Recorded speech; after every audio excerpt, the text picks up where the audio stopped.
Hello everyone, स्वागत है आपका मेरे ऑनलाइन यूट्यूब चैनल संकल्प मैथ क्लासेस में। फ्रेंड्स, जूनियर सुपर टेट 2020 का जो एग्ज़ाम है उसमें 50 क्वेश्चंस जो स्कॉलर साइंस बैकग्राउंड के हैं उनमें 50 क्वेश्चंस जो होगा वो मैथ से होगा और 50 क्वेश्चंस जो होगा वो साइंस से होगा। ये सब तो आप सबको पता होगा। तो मैं अपने इस वीडियो लेक्चर्स के माध्यम से जो 50 क्वेश्चंस मैथ के हैं उन 50 क्वेश्चंस को बाई बेसिक से लेकर एक स्टैंडर्ड लेवल तक आपको प्रिपेयर करवाऊंगा और मुझे उम्मीद है कि आपको मेरे वीडियो लेक्चर्स से अपनी प्रिपरेशन को बेहतर बनाने में थोड़ी मदद मिलेगी। तो सबसे पहले हम करते क्या है कि अपना जो सिलेबस है मैथ का उसको डिस्कस करते हैं। मैथ के सिलेबस में 13 पॉइंट्स जो हैं वो सिलेबस में दिए गए हैं, पर ये देखने को और कहने को ही केवल 13 पॉइंट्स हैं। इसके अंदर बहुत सारे सब टॉपिक्स हैं जो चैप्टर वाइज हम 6, 7, 8 और 9 और 10th में हमने इसको पढ़ा भी होगा। तो हम बेसिक से सारी चीज़ों को स्टार्ट करेंगे और इस एग्ज़ाम के पॉइंट ऑफ व्यू से इसके स्टैंडर्ड तक अपनी प्रिपरेशन को ले जाएंगे, ठीक है।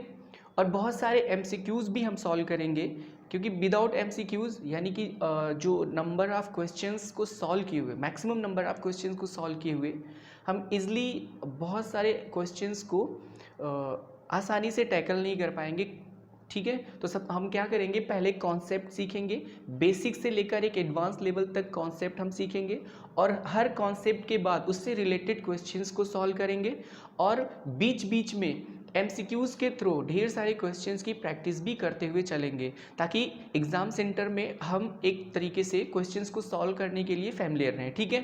तो चलिए सबसे पहले डिस्कस क्या करते हैं सिलेबस के बारे में। सिलेबस के बारे में सबसे पहले हम देखते हैं कि गणित में जो सिलेबस जूनियर सुपर टेट 2020 में है, 2021 में है, वो है क्या। तो देखिए, सबसे पहले जो टॉपिक दिया गया है सिलेबस का, जो सबसे पहला टॉपिक है वो है प्राकृतिक संख्याएं, पूर्ण संख्याएं, परिमेय संख्याएं। इट मीन्स इंग्लिश में natural number, whole number and rational number. देखिए, ये सारी चीज़ें आपने कभी ना कभी पढ़ी ही हैं, लेकिन चीज़ों को उस हिसाब से फिर से रिवीजन के फॉर्म में लाना, ठीक है। तो ये चीज़ यहाँ से आपको करने को मिलेगा, ठीक है।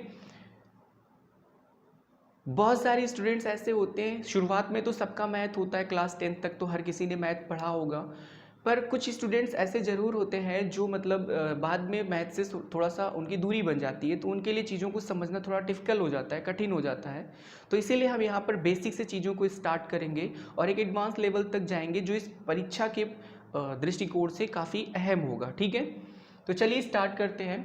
तो सबसे पहला हमने देखा कि टॉपिक जो फर्स्ट है वो है प्राकृतिक संख्याएं, पूर्ण संख्याएं और परिमेय संख्याएं। सबसे पहले हम इनके बारे में डिस्कस करेंगे कि प्राकृतिक संख्याएं होती क्या है, पूर्ण संख्याएं क्या होती हैं और फिर परिमेय संख्याएं क्या होती हैं। ये तो 6, 7th, 8th और 9th और 10th की किताबों में भी चीज़ें सब कुछ वही हैं, ठीक है। तो हमको अपने एग्ज़ाम के लिए यहाँ से चीज़ों को पढ़ना है और बेहतर परफॉर्मेंस करना है एग्ज़ाम में। सेकेंड टॉपिक देखिए, पूर्णांक है, कोष्ठक, लघुत्तम समापवर्त एवं महत्तम समापवर्त, यानी इंटीजर, ब्रैकेट्स के बारे में हमें नॉलेज गेन करनी है। एलसीएम और एचसीएफ, ये तो आपने सुना ही होगा कि एलसीएम फाइंड करना, एचसीएफ फाइंड करना, लासा या मासा, ठीक है। तो इसको इजीली किस तरीके से सॉल्व करेंगे वो चीज़ें हम इसमें पढ़ेंगे, ठीक है। इस पर बेस्ड बहुत सारे अच्छे अच्छे क्वेश्चंस होते हैं। तो जब हम हर एक टॉपिक को ब्रॉडली डिस्कस करेंगे तो इसके क्वेश्चंस को भी लेकर चलेंगे, ठीक है। और फिर वहाँ हम देखेंगे कि क्वेश्चंस को कितनी आसानी से हम सॉल्व कर पा रहे हैं, ठीक है। अगला टॉपिक जो है वो वर्गमूल है, घनमूल है, सर्व समीकाएं हैं, ठीक है। आइडेंटिटी जिसको इंग्लिश में बोलते हैं, वर्गमूल और घनमूल, ठीक है। तो इस तरीके से ये भी हमें पढ़ना है।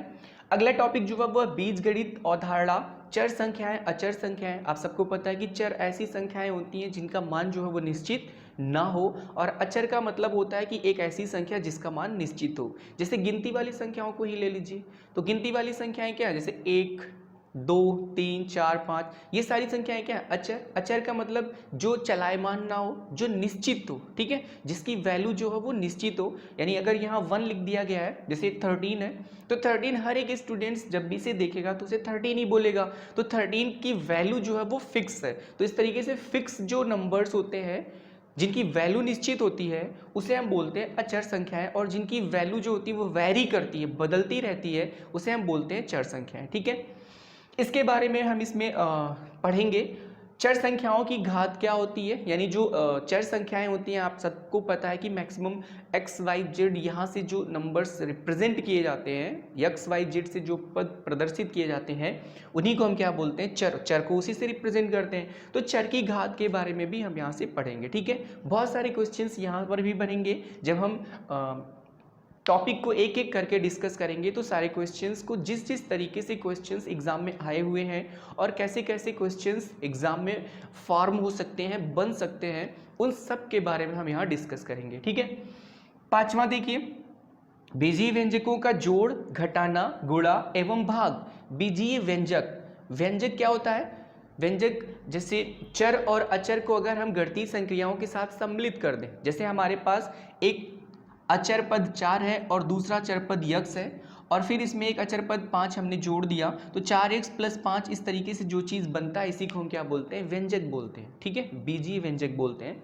अब इस बीजीय व्यंजकों का जोड़ना, बीजीय व्यंजक का बीजीय व्यंजक से घटाना, बीजीय व्यंजक को बीजीय व्यंजक से गुणा करना और भाग करना, ये सारा हम इस टॉपिक में सीखेंगे, ठीक है। और फिर इसके बाद क्या है, बीजीय व्यंजकों के पद एवं पदों का गुणांक यानी कोफिशिएंट ऑफ टर्म्स, यानी जैसे यहाँ पर यक्स का गुणांक कितना है, 4। गुणांक का मतलब होता है कि किसी भी चर पद में कौन सी अचर पद से गुणा किया गया है वो चर पद का गुणांक होगा, और किसी भी अचर पद में किस चर पद का गुणा किया गया है वो अचर पद का गुणांक होगा, ठीक है। यानी गुणांक गुणा करने वाला अंक, अगर गुणांक का संधि विच्छेद करें तो गुणा धन अंक यानी गुणा करने वाला अंक। तो इस तरीके से व्यंजकों के पद एवं पदों का गुणांक। फिर सजातीय एवं विजातीय, सजातीय का मतलब होता है लाइक टर्म, अंग्रेजी में इसको बोलते हैं लाइक टर्म्स, और विजातीय का मतलब होता है लाइक टर्म। लाइक टर्म यानी कि सजातीय, सजातीय का मतलब होता है एक ही जाति का मतलब होता है एक ही जैसे दिखने वाले। जैसे अगर मैं बोलूं 4x और -5x, तो आप देख सकते हैं यहाँ x की घात 1 है और यहाँ भी x की घात 1 है, तो ये एक लाइक टर्म होंगे, एक जैसे टर्म होंगे। यानी ऐसे चर पद जिनमें उपस्थित जो x y z जो होता है, यानी जो चर पद होता है उसकी घात अगर बराबर है तो ऐसे पदों को सजातीय पद बोलते हैं। जैसे अगर बात की जाए 4x की घात 2 और बात की जाए 5x की घात 2, तो ये दोनों सजातीय होंगे, क्योंकि यहाँ दोनों ही कंडीशन में x की जो घात है वो कितनी है, 2 है, ठीक है। तो इस तरीके से बाकी सारी चीज़ों को हम क्या करेंगे, जब टॉपिक को पढ़ेंगे तो वहाँ डिस्कस करेंगे। आगे क्या है, व्यंजकों की डिग्री एवं दो एवं त्रिपदी व्यंजकों की अवधारणा, यानी दो, जिसमें 2 पद हैं तो वो द्विपदी व्यंजक होगा, जिसमें 3 पद हैं वो त्रिपदी व्यंजक होगा, जिसमें 1 है वो एक पदी व्यंजक होगा। तो इस तरीके से हम व्यंजकों के टाइप्स को डिफाइन करेंगे इस टॉपिक के अंदर, उसके बारे में हम पढ़ेंगे, ठीक है। उस पर किस तरीके से गणितीय संक्रियाएं होती हैं और क्वेश्चन किस तरीके से वहाँ से बनते हैं, ये सारी चीज़ें भी हम यहाँ पर सीखेंगे, ठीक। आगे देखिए, छठा टॉपिक जो है वो है युगपत समीकरण, वर्ग समीकरण, रेखीय समीकरण। आपने x और y में 2 समीकरणों को तो पढ़ा ही होगा, जिसको हल करने के लिए हमारे पास ढेर सारी विधियां होती हैं, जिसमें से प्रतिस्थापन विधि, विलोपन विधि और वज्रगुणन विधि, ग्राफी विधि, ये 4 तरीके की विधियां हमने पढ़ी ही हैं, ठीक है। आपको थोड़ा थोड़ा याद आ रहा होगा। तो वो सारी चीज़ें हम किस में डिस्कस करेंगे, युगपत समीकरण में। यहाँ पर आयु संबंधी प्रश्न होते हैं, धारा संबंधी प्रश्न होता है, नाव वाला प्रश्न, और रेल संबंधी प्रश्न, कार्य और जो कार्य संबंधी प्रश्न होते हैं, ठीक है। ये सारे प्रश्न यहीं पर बनेंगे, ठीक है। वर्ग समीकरण, वर्ग समीकरण जो ax² + bx + c के फॉर्म में रहता है बराबर 0, या वर्ग समीकरण जिसकी अधिकतम घात कितनी होती है, 2 होती है, वर्ग समीकरण। रेखीय समीकरण एक ऐसा समीकरण जिसमें उपस्थित चर पद की घात कितनी है, 1 है, ठीक है। तो ये सारी चीज़ें हम डिस्कस करेंगे।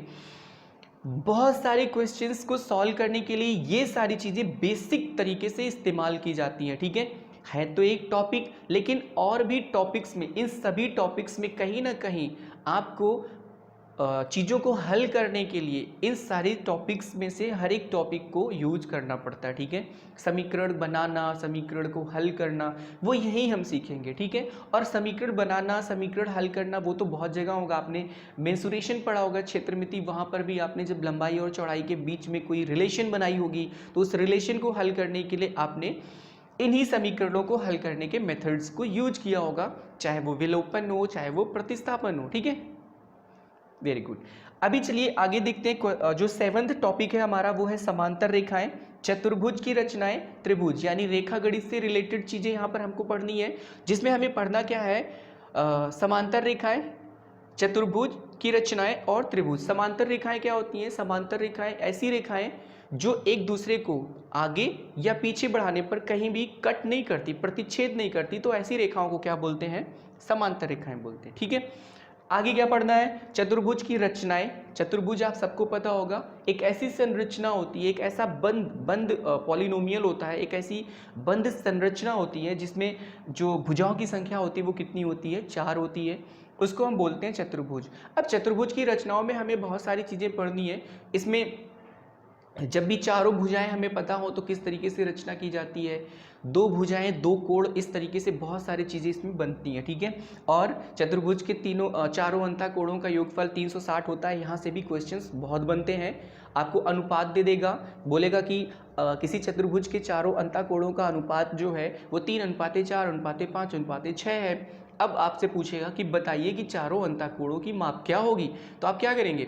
जब भी इस तरीके के क्वेश्चंस होते हैं तो जिस अनुपात में हमें चीज़ें दी हुई होती हैं उसी अनुपात में हम चीज़ों को मानते हैं, और फिर चतुर्भुज के चारों अंतः कोणों पर रिलेशन जो होता है वो ये होता है कि किसी भी चतुर्भुज के चारों अंतः कोणों का योगफल होता है 360। तो हम इन चारों को योग करते हैं और इक्वल्स टू 360 यानी बराबर 360 रखते हैं। यहाँ से जो चर पद हमें मिलता है उसकी वैल्यू आती है, और हर एक पद में जो रेशियोज के फॉर्म में हम मानते हैं वहाँ पर उस चर पद की वैल्यू रखकर अलग अलग चारों अंतः कोणों का मान आसानी से निकाल सकते हैं। ठीक है, तो वो सारी चीज़ें हम इसमें पढ़ेंगे। त्रिभुज, त्रिभुज यानी ट्राइंगल इंग्लिश में इसको बोलते हैं। आप सबको पता है कि ये भी एक ऐसा बंद पॉलिनोमियल होता है जिसमें भुजाओं की संख्या कितनी होती है? 3 होती है। इसमें 3 भुजाएं भी होती हैं, 3 शीर्ष भी होते हैं, 3 अंतः कोण होते हैं। ठीक है, तो इसके बारे में हम त्रिभुज के बारे में पढ़ेंगे, उसके प्रकारों के बारे में पढ़ेंगे। त्रिभुज के प्रकार को डिफाइन करने के हमारे पास 2 मेथड होते हैं। जो पहला मेथड होता है वो भुजाओं के आधार पर होता है, और जो दूसरा मेथड होता है वो कोणों के आधार पर होता है। भुजाओं के आधार पर भी त्रिभुज को 3 भागों में बांटा जाता है, यानी तीनों भुजाएं अगर बराबर है तो समबाहु, 2 भुजाएं अगर कोई बराबर है तो समद्विबाहु, और कोई भी भुजा बराबर ना हो तो विषमबाहु। ठीक है, और ऐसे ही कोणों के आधार पर अगर तीनों अंतः कोण 60 मतलब 90 से छोटे हों, यानी कि उसको क्या बोलते हैं? 90 से छोटे वाले को न्यून कोण बोलते हैं। तो अगर सारे कोण जो हैं, तीनों अंतः कोण न्यून कोण हो तो उसे न्यून कोण त्रिभुज बोलते हैं। कम से कम एक कोण अगर 90 डिग्री का है तो समकोण त्रिभुज होगा, और अगर कोई भी एक कोण 90 से बड़ा है तो उसे हम क्या बोलते हैं? अधिक कोण त्रिभुज बोलते हैं। ठीक है, तो इस तरीके से त्रिभुजों के बारे में, इस पर बहुत सारी प्रॉपर्टी होंगी और बहुत सारे जैसे समरूप त्रिभुज होंगे, सर्वांग क्षमता होगी त्रिभुजों की। ठीक है, तो बहुत सारी चीज़ें इसमें हम पढ़ेंगे। मैंने बताया कि ये केवल देखने के लिए 13 टॉपिक है, पर इसके अंदर सब टॉपिक्स बहुत ज़्यादा है। ठीक है, त्रिभुज, त्रिभुज देखिए केवल एक लिख दिया कि त्रिभुज है, पर त्रिभुज में बहुत सारी चीज़ें हमें पढ़नी होती है। त्रिभुज की प्रकार पढ़ने होते हैं, त्रिभुज में किस तरीके से प्रमेय जो अप्लाई की जाती है उसे किस तरीके से किया जाता है वो पढ़ना होता है। त्रिभुजों की सर्वांग समता होती है, त्रिभुजों की समरूपता होती है, और भी ढेर सारी चीज़ें हमें त्रिभुज में पढ़ने होते हैं। ठीक है, तो इस तरीके से केवल ये एक टॉपिक भर लिख दिया है, पर यहाँ पर क्या करना होगा कि हमें इस टॉपिक के अंदर बहुत सारे सब टॉपिक्स मिलेंगे, और इसलिए हम उसे क्या करेंगे? अपने एग्जाम के पहले उसे सॉल्व करने की पूरी कोशिश करेंगे, चीज़ों को समझने की पूरी कोशिश करेंगे, और ढेर सारे क्वेश्चंस की प्रैक्टिस करेंगे। ठीक है, वेरी गुड। चलिए अब देखिए 8वां जो टॉपिक है वो है वृत्त और चक्रीय चतुर्भुज। वृत्त की स्पर्श रेखाएं, वृत्त यानी सर्कल, सर्कल के बारे में तो आप सब जानते हो, सर्कल यानी वृत्त, वृत्त और चक्रीय चतुर्भुज। चक्रीय चतुर्भुज एक ऐसा चतुर्भुज जिसके चारों शीर्ष जो होते हैं वो किसी वृत्त की परिधि पर स्थित होते हैं। ठीक है, यानी इस तरीके से अगर कोई वृत्त है तो इस वृत्त की परिधि पर मान लीजिए यहाँ पर एक 4 शीर्ष इस तरीके से हैं, और इन चारों शीर्षों को इस तरीके से अगर आपने मिलाया तो इस तरीके से जो चतुर्भुज बनता है इसी को आप क्या बोलते हैं? चक्रीय चतुर्भुज। चक्रीय चतुर्भुज की खासियत होती है कि इसमें जो सम्मुख कोण होते हैं उनका योगफल हमेशा 180 अंश के बराबर होता है। फिर आगे क्या है? वृत्त की स्पर्श रेखाएं। स्पर्श रेखाओं पर भी आपने कई सारी चीजें देखी होंगी कि अगर किसी बाह्य बिंदु से 2 स्पर्श रेखाएं किसी वृत्त पर खींची जाती हैं तो ये आपस में बराबर होती हैं। किसी भी स्पर्श रेखा पर जो वृत्त के केंद्र से जो त्रिज्या उस पर पास होती है उसके बीच जो बनने वाला कोण होता है वो हमेशा 90 होता है, यानी कि वृत्त की त्रिज्याएं स्पर्शियों पर हमेशा लंबवत होती हैं। ये सारी चीजें यहाँ पर पढ़ेंगे, और वृत्त पर तो प्रमेय बहुत सारे हैं। ठीक है, ठीक, अंतः जो अर्धवृत्त होता है उसमें बनने वाला कोण 90 होगा। एक ही वृत्तखंड में बनने वाले कोण बराबर होते हैं। केंद्र पर अंतरित कोण परिधि पर अंतरित कोण का दुगना होता है। इस तरीके से बहुत सारे प्रमेय हमें इसमें पढ़ने हैं और यहाँ से बहुत सारे क्वेश्चंस भी आपको एग्जाम में देखने को मिलेंगे। ठीक है, बहुत ईजी होते हैं। एंगल फाइंड किया जाता है, एंगल फाइंड करना बहुत आसान होता है। पर क्या है कि चीज़ों को जब हम सीखेंगे पढ़ेंगे तभी हमें चीज़ें समझ में आएंगी। ठीक है, तो घबराने की बिल्कुल भी बात नहीं है। चीज़ों को आसानी से हम समझ सकते हैं और अभी भी हमारे पास इतना वक्त है क्योंकि अभी तो फ़िलहाल कोरोना के कारण एग्ज़ाम होने नहीं है। अभी फ़िलहाल कुछ टाइम लगेगा, तो तब तक हम इन चीज़ों को बड़ी आसानी से कंप्लीट कर लेंगे। ठीक है, और क्वेश्चंस की प्रैक्टिस भी करते चलेंगे ताकि क्वेश्चंस इजीली हमारे सॉल्व हों। ठीक है, बस आप लोग ध्यान से पढ़िए और अपनी प्रिपरेशन को अच्छे से करते रहिए। आगे देखिए क्या है, जो 9th टॉपिक है वो है अनुपात, समानुपात, प्रतिशतता, लाभ हानि, साधारण ब्याज, चक्रवृद्धि ब्याज। देखिए केवल एक टॉपिक 9 दिया और इसमें इतने ढेर सारे अनुपात, समानुपात, प्रतिशतता, लाभ हानि, साधारण ब्याज, चक्रवृद्धि ब्याज, इतने ढेर सारे टॉपिक इसमें इन्वॉल्व है। ठीक है, तो इन सारे टॉपिक्स को एक एक करके हम डिस्कस करेंगे। साधारण ब्याज आप सबको पता है कि किसी भी मूलधन का साधारण ब्याज होता है, उसके लिए फार्मूला होता है कि साधारण ब्याज बराबर मूलधन गुणे दर गुणे समय बटे 100। ऐसे ही चक्रवृद्धि ब्याज के लिए भी मिश्रधन निकालना होता है, फिर मिश्रधन में से मूलधन को माइनस किया जाता है। चक्रवृद्धि मिश्रधन में से मूलधन को माइनस करने पर हमें चक्रवृद्धि ब्याज मिलता है। तो इस तरीके से और भी जो कॉन्सेप्ट हैं इसके पीछे, वो सारी चीज़ें हम यहाँ पर डिस्कस करेंगे। ठीक है, प्रतिशतता, लाभ हानि, यहाँ से क्वेश्चंस बहुत आपको देखने को मिलेंगे।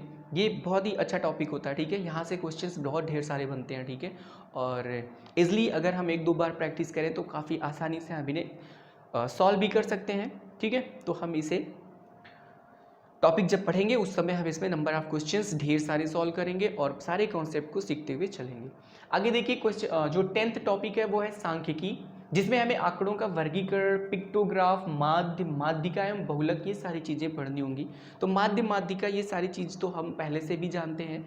माध्य, जितने भी किसी भी सवाल में जो माध्य होता है वो कुल पदों की संख्या, कुल पदों का योग बटे कुल पदों की संख्या, इस तरीके से निकालते हैं। माध्यिका जो होती है वो नंबर ऑफ टर्म्स पर डिपेंड करता है, यानी पदों की संख्या अगर सम है तो माध्यिका अलग तरीके से निकलता है, पदों की संख्या अगर विषम है तो माध्यिका अलग तरीके से निकलता है। और शॉर्ट ट्रिक भी हम इसमें सीखते चलेंगे। ठीक है, कोई ज़रूरी नहीं है कि बहुत सारे सवालों को कॉन्सेप्ट के बेस पर ना करके, ठीक है, उसे हम ट्रिक बेस पर भी करके इजली फाइंड कर सकते हैं। देखिए हमें केवल एग्ज़ाम को क्रैक करना है तो हम इस पॉइंट ऑफ व्यू से पढ़ेंगे कि जिससे हमारा काम निकले। ठीक है, एग्ज़ाम में किस तरीके से कितनी आसानी से हम क्वेश्चंस को सॉल्व कर पाते हैं और अपने टाइम को भी मैनेज कर पाते हैं। ठीक है, तो इस तरीके से हम यहाँ पर सीखेंगे और पढ़ेंगे। ठीक है, ठीक। आगे देखिए क्या है, जो 11वां टॉपिक है हमारा वो है पाई एवं दंड चार्ट, अवर्गीकृत आंकड़ों का चित्र।